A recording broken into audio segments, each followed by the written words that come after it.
আসসালামু আলাইকুম ওয়া রাহমাতুল্লাহ। ইন্নাল হামদালিল্লাহি ওয়াহদাহ ওয়াসসালাতু ওয়াসসালামু আলা মান লা নাবিয়্যা বা'দাহ।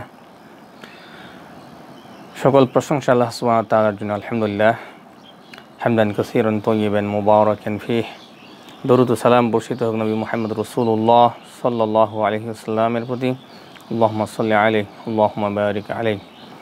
সম্মানিত দর্শক শ্রোতা, আমরা আজকে সূরা নাহলের ৯০তম আয়াত, এই একটি আয়াতে আলোচনা করব। অত্যন্ত গুরুত্বপূর্ণ এই আয়াতটিতে আল্লাহ সুবহানাহু ওয়া তাআলা ন্যায়পরায়ণতার গুরুত্ব আলোচনা করেছেন।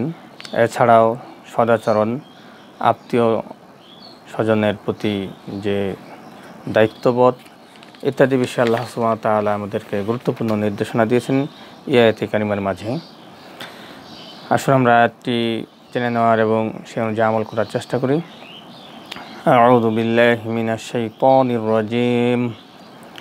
ইন্নাল্লাহা ইয়া'মুরু বিল আদলি ওয়াল ইহসানি ওয়া ইতা'i যিল কুরবা ওয়া ইয়ানহা আনিল ফাহশাই ওয়াল মুনকারি ওয়াল বাগই ইয়া'iদুকুম লা'আল্লাকুম তাযাক্কারুন। আল্লাহ সুবহানাহু ওয়া তাআলা ইরশাদ করছেন, নিশ্চয়ই আল্লাহ ন্যায়পরায়ণতা, সদাচরণ ও আত্মীয় স্বজনকে দানের নির্দেশ দেন এবং তিনি নিষেধ করেন অশ্লীলতা, অসৎ কাজ ও সীমালঙ্ঘন করতে। তিনি তোমাদেরকে উপদেশ দেন যাতে তোমরা শিক্ষা গ্রহণ করো। আয়াতে কারিমাটির তাফসিরে বলা হয়েছে, তাফসির ইবনে কাসিরের ভেতরে, মহিমান্বিত আল্লাহ সুবহানাহু ওয়া তাআলা স্বীয় বান্দাদেরকে ন্যায়পরায়ণতা, সদাচরণ ও আত্মীয় স্বজনের প্রতি দান সৎকার বিষয়ে নির্দেশ দিয়েছেন এই আয়াতে কারিমার মাঝে। যদিও প্রতিশোধ গ্রহণও জায়েজ আছে, তারপরও আল্লাহ সুবহানাহু ওয়া তাআলা এই নির্দেশ এখানে দিয়েছেন। তিনি অন্যত্রে বলেন সূরা নাহলের এই ১২৬তম আয়াতে, ওয়াইন আকাবতুম ফাআকিবু বিমিসলি মা উকিবতুম বিহি ওয়া লা ইন সাবারতুম লাহুয়া খায়রুল লিস-সাবিরিন। যদি তোমরা প্রতিশোধ গ্রহণ করো তাহলে ঠিক ততখানি প্রতিশোধ গ্রহণ করবে যতখানি অন্যায় তোমার প্রতি করা হয়েছে।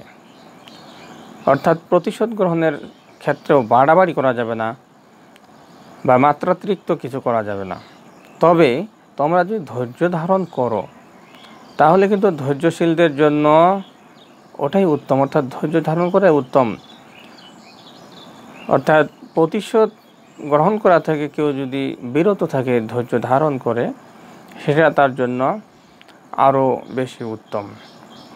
এ মর্মে আল্লাহ সুবহানাহু ওয়া তাআলা সূরা শুরা এটা ৪০ নম্বর আয়াতে ইরশাদ করেছেন, ওয়াজাযাউ সাইয়্যাতিন সাইয়্যাতুম মিসলুহা ফামান আফা ওয়া আসলাহা ফাআজরুহু আলাল্লাহ। মন্দের বদলা সমপরিমাণ মন্দ, আর যে ক্ষমা করে এবং মীমাংসা করে তার প্রতিদান আল্লাহ সুবহানাহু ওয়া তাআলার নিকট রয়েছে। আরও একটি আয়াত আল্লাহ সুবহানাহু ওয়া তাআলা ইরশাদ করছেন সূরা মাইদার ৪৫ নম্বর আয়াত। আল্লাহ পাক সেখানে বলছেন, ওয়াল জুরুহা কিসাস ফামান তাসাদ্দাকা বিহি ফাহুয়া কাফারাতুল্লাহ। জখমের বিনিময়ে জখম রয়েছে, কিন্তু যে ব্যক্তি তাকে ক্ষমা করে দেয় তাহলে এটা তার জন্য পাপের কাফারা হয়ে যাবে। সুবহানাল্লাহি ওয়া বিহামদিহি। সুতরাং ন্যায়পরায়ণতা এটি একটি ফরজ ইবাদত, আর ইহসান করা এটি নফল বা এটি সওয়াবের কাজ। তো এখানে ন্যায়পরায়ণতা বিষয়টি আল্লাহ সুবহানাহু ওয়া তাআলা নির্দেশ দিয়ে বলছেন যে কারো ভেতরে কোনো দ্বন্দ্ব বা ঝগড়া বিবাদ বা মারামারি পর্যায়েরও যদি কিছু হয়, তো সেইখানেও ন্যায়পরায়ণতা তথা ইনসাফ রক্ষা করতে হবে। সেটার বিচারের ক্ষেত্রে, ফয়সালা করার ক্ষেত্রে এবং বিশেষত প্রতিশোধ গ্রহণের ক্ষেত্রে আল্লাহ সুবহানাহু ওয়া তাআলা এই নির্দেশটা সর্বপ্রথম এখানে দিয়েছেন। আর এরপরে বলেছেন আত্মীয় স্বজনের ব্যাপারে, ওয়া আতি দাল কুরবা হাক্কাহু, আত্মীয় স্বজনকে দিয়ে দিতে হবে তার হক। এটা সূরা বানী ইসরাঈলের ২৬ নম্বর আয়াতে আরও পরিষ্কার করে আল্লাহ পাক এই নির্দেশটা এভাবে দিয়েছেন যে আত্মীয় স্বজনকে তার প্রাপ্য অধিকার দিয়ে দিবে এবং অভাবগ্রস্ত ও মুসাফিরদেরকেও, এবং এইসব ব্যাপারে কিছুতে অপব্যয় করবে না। তার মানে আত্মীয়তা দেখাতে গিয়ে বা আত্মীয়তা সম্পর্ক রাখতে গিয়ে কেউ মাত্রাতিরিক্ত খরচ করলো বা অপচয় করলো সেটাও করা যাবে না। কারণ আল্লাহ সুবহানাহু ওয়া তাআলা বলছেন ইন্নাল মুবাযযিরিনা কানু ইখওয়ানা শায়াতিন, নিশ্চয় অপচয়কারী হলো শয়তানের ভাই। সূরা বনী ইসরাঈলে এই কথা আল্লাহ পাক বলছেন। অন্যকে আপ্যায়ন করতে গিয়ে যারা একটু বেশি বিত্তশালী তারা দেখা যায় যে বিলাসিতার পরিচয় দেয় এবং এত খাবার নষ্ট করে, যেসব খাবার গরিব অসহায় মানুষদেরকে দিলে তারা অনেক সন্তুষ্ট হতো, কিন্তু সেটা তারা না পেয়ে ধনীদেরকেই বেশি পরিমাণে দেওয়ার ফলে তারা নষ্ট করে এবং এভাবেই কিন্তু অপচয়টা হয়ে থাকে। এইসব ব্যাপারে আল্লাহ পাক নিষেধাজ্ঞা আরোপ করেছেন। আরেকটা বিষয় এখানে নিষেধাজ্ঞা আরোপ করা হয়েছে, তা হলো অশ্লীলতা এবং খারাপ বা অপছন্দনীয় কাজ তথা হারাম কাজ থেকে বিরত থাকার ব্যাপারে। মর্মে আল্লাহ সুবহানাহু ওয়া তাআলা বলছেন ওয়ায়ানহা আনিল ফাহশাই ওয়াল মুনকার, তিনি সকল ধরনের অশ্লীলতা, অসৎ কাজ এবং সীমা লঙ্ঘন করা থেকে নিষেধ করেছেন। অর্থাৎ আল্লাহ সুবহানাহু ওয়া তাআলার সীমা হলো যেসব বিষয় তিনি হারাম করে দিয়েছেন সেটা হলো আল্লাহর বর্ডার বা সীমানা। এই হারামটাকে যারা হালাল হিসেবে গ্রহণ করবে সেটাই হলো আল্লাহর সীমানাকে লঙ্ঘন করা বা বর্ডার ক্রস করা। প্রকাশ্য এবং অপ্রকাশ্য সমস্ত অশ্লীলতা, হারাম এবং লোকদের উপর জুলুম ও বাড়াবাড়ি করা এটাও হারাম। যেমন আল্লাহ সুবহানাহু ওয়া তাআলা ইরশাদ করছেন সূরা আরাফের ৩৩ নম্বর আয়াতে, কুল ইন্নামা হারামা রাব্বি আল ফাওয়াহিশা মা যাহারা মিনহা ওয়া মা বাতান, হে নবী আপনি বলে দিন আমার রব প্রকাশ্য অপ্রকাশ্য অশ্লীলতা নিষিদ্ধ করেছেন। হাদিসের ভেতরে আল্লাহ রাসূল সাল্লাল্লাহু আলাইহি ওয়াসাল্লাম ইরশাদ করেন, জুলুম ও আত্মীয়তার সম্পর্ক ছিন্ন করা অপেক্ষা এমন কোনো বড় পাপ নেই যার জন্য দুনিয়ায় তাড়াতাড়ি শাস্তি দেওয়া হয় এবং পরকালে কঠিন শাস্তি জমা থেকে যায়। নাউযু বিল্লাহি মিন যালিক। অন্যের প্রতি জুলুম করা, কাউকে নির্যাতন করা, কারো প্রতি অন্যায় আচরণ করা এবং আত্মীয়তার সম্পর্ক ছিন্ন করা। অনেকে আমরা আছি যে কথায় কথায় আত্মীয়তার সম্পর্ক ছিন্ন করি, এই বিষয়গুলি খুবই খারাপ। এটা এমনই খারাপ, এখানে আল্লাহ হাদিসে বলা হয়েছে যে এই পাপের শাস্তি দুনিয়াতেও হবে এবং আখিরাতেও হবে। বেশিরভাগ পাপ আছে যেগুলির হয়তো শাস্তি দুনিয়াতে এরকম হয় না, আখিরাতেই সেটা হয়ে থাকে। কিন্তু এই দুইটি পাপ অর্থাৎ অন্যের প্রতি জুলুম এবং আত্মীয়তার সম্পর্ক, এটার শাস্তি দুনিয়াতেও পাইতে হয় এবং আখিরাতেও থাকবেই। এটা হলো আপনার আবু দাউদ ৫ম খণ্ডের ২০৮ নম্বর হাদিস। আল্লাহ সুবহানাহু ওয়া তাআলা এরপর ইরশাদ করেছেন ইয়াইযুকুম লাআল্লাকুম তাযাক্কারুন, এই আদেশ এবং নিষেধ তোমাদের জন্য উপদেশ স্বরূপ যাতে তোমরা শিক্ষা গ্রহণ করো। এই জন্য আল্লাহর কালাম শোনা, অন্যকে বলা, চর্চা করা কত বেশি জরুরি যে আল্লাহ পাক আমাদের উপদেশের জন্য এইসব কথা বলেছেন, অথচ আমরা এইসব কথা শুনি না এবং মেনে চলি না। আর মেনে চলার পূর্ব শর্ত হলো জানা, শোনা বা বিষয়টাকে আয়ত্তে আনা, হৃদয়ঙ্গম করা বা বোঝা। এটাই যদি আমরা না করতে পারি তাহলে তো মেনে চলা সম্ভব হবে না। এই কারণেই আমরা এই অনুষ্ঠান বা এই আয়োজনটা করছি, যাতে করে আমরা কোরআনুল কারীমের একটা চর্চা নিজেও করতে পারি এবং অন্যদেরকেও করাতে উদ্বুদ্ধ করতে পারি।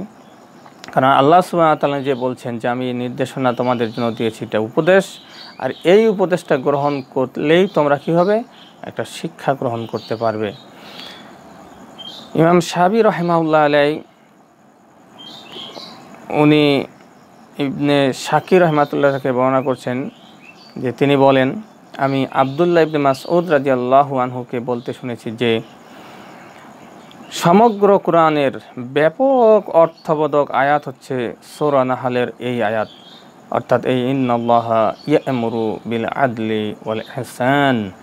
এই আয়াতটি অত্যন্ত গুরুত্বপূর্ণ একটি আয়াত। এই আয়াতে কারিমা যখন দুনিয়াতে আল্লাহ পাক নাজিল করেন, সেই নাজিলের প্রেক্ষাপটটা একটা ব্যতিক্রমী চমৎকার একটি প্রেক্ষাপট। ইবনে আব্বাস রাদিয়াল্লাহু আনহু থেকে সেই ঘটনাটি বর্ণিত হয়েছে। এই আয়াতের শানে নুজুল বা এর প্রেক্ষাপট সম্পর্কে তিনি বলছেন যে রাসূল সাল্লাল্লাহু আলাইহি ওয়াসাল্লামের বাড়িতে তিনি একদিন আঙ্গিনায় বসেছিলেন, আর এমন সময় উসমান ইবনে মাজউন তার পাশ দিয়ে গমন করেন এবং রাসূল সাল্লাল্লাহু আলাইহি সাল্লামের দিকে চেয়ে তিনি হাসলেন। রাসূল সাল্লাল্লাহু আলাইহি সাল্লাম তাকে বললেন, তুমি কি বসবে না? তখন তিনি বললেন, হ্যাঁ হ্যাঁ অবশ্যই বসবো। এরপর তিনি রাসূল সাল্লাল্লাহু আলাইহি সাল্লামের পাশে বসে পড়লেন।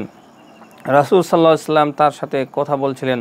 হঠাৎ রাসূল সাল্লাল্লাহু আলাইহি সাল্লাম তার দৃষ্টি আকাশের দিকে উত্তোলন করলেন। কিছুক্ষণ ধরে তিনি উপরের দিকে তাকিয়েই থাকলেন। তারপর ধীরে ধীরে নিচের দিকে নামিয়ে আনলেন দৃষ্টি এবং নিজের ডান দিকে জমিনের দিকে তাকালেন। ওই দিকে তিনি মুখমণ্ডল ঘুরিয়ে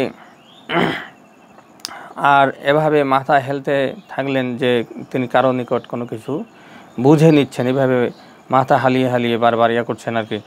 এভাবে কেউ তাকে কিছু যেন বলছে আর তিনি খুব মনোযোগ দিয়ে শুনতেছেন। অতঃপর তিনি তার দৃষ্টি উঁচু করলেন, আকাশের দিকে উঁচু করলেন। হ্যাঁ, উঁচু করতে করতে একবারে আকাশ পর্যন্ত যেন তার দৃষ্টি পৌঁছে গেল। তারপর তিনি আবার স্বাভাবিক অবস্থায় চলে আসলেন। হ্যাঁ, পূর্বের অবস্থায় যখন চলে আসলেন তখন উসমান রাদিয়াল্লাহু তাআলা আনহুর দিকে তিনি মুখ ফিরালেন। উসমান রাদিয়াল্লাহু আনহু সব কিছু দেখতেছিলেন, তিনি আর চুপ থাকতে পারলেন না। তিনি বললেন, ইয়া রাসূলুল্লাহ সাল্লাল্লাহু আলাইহি ওয়াসাল্লাম, আপনার পাশে তো আমি বেশ কয়েকবার বসেছি, কিন্তু এমনটি তো আর এর আগে কখনো দেখি নাই। আপনি এইভাবে যা করলেন আমি তো বুঝতে পারলাম না। তখন তিনি বললেন যে তুমি কি সব দেখেছো?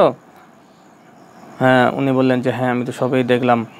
তখন রাসূল সাল্লাল্লাহু আলাইহি ওয়াসাল্লাম বললেন যে আমার নিকটে আল্লাহর ফেরেশতা ওহী নিয়ে এসেছিলেন। তিনি জিজ্ঞেস করলেন যে আল্লাহই পাঠিয়েছিলেন ওহী? রাসূল ইসলাম বললেন, হ্যাঁ হ্যাঁ আল্লাহই পাঠিয়েছিলেন। তখন তিনি বললেন, তিনি আপনাকে কি ওহী পাঠিয়েছেন? তখন রাসূল সাল্লাল্লাহু আলাইহি ওয়াসাল্লাম এই আয়াতে কারিমা তিলাওয়াত করে তাকে শুনিয়ে দিলেন, ইন্নাল্লাহা ইয়া'মুরু বিল আদলি ওয়াল ইহসান। এই আয়াতটি উসমান ইবনে মাজউন রাদিয়াল্লাহু আনহু বলেন, যখন এই আয়াতটি নাজিল হয় তখন আমার হৃদয় চক্ষু খুলে যায় এবং রাসূল সাল্লাল্লাহু আলাইহি সাল্লামকে আমি ভালোবাসতে শুরু করি। এটি মুসনাদে আহমদের ভিতরে হাদিসটি এসেছে, হাসান পর্যায়ের হাদিস।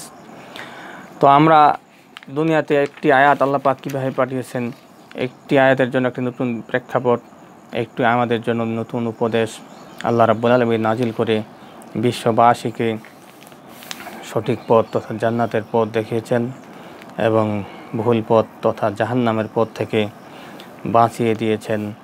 আসুন আমরা এই আয়াতটি অনুযায়ী আমল করার চেষ্টা করি। মহান রাব্বুল আলামিন আমাদের সকলকে তৌফিক দান করেন, আমিন। আজকে ভিডিও এখানে শেষ করছি।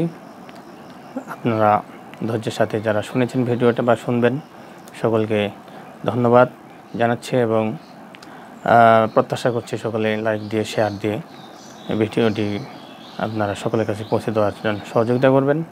আল্লাহ পাক তৌফিক দান করুন, আমিন। আসসালামু আলাইকুম ওয়া রাহমাতুল্লাহ।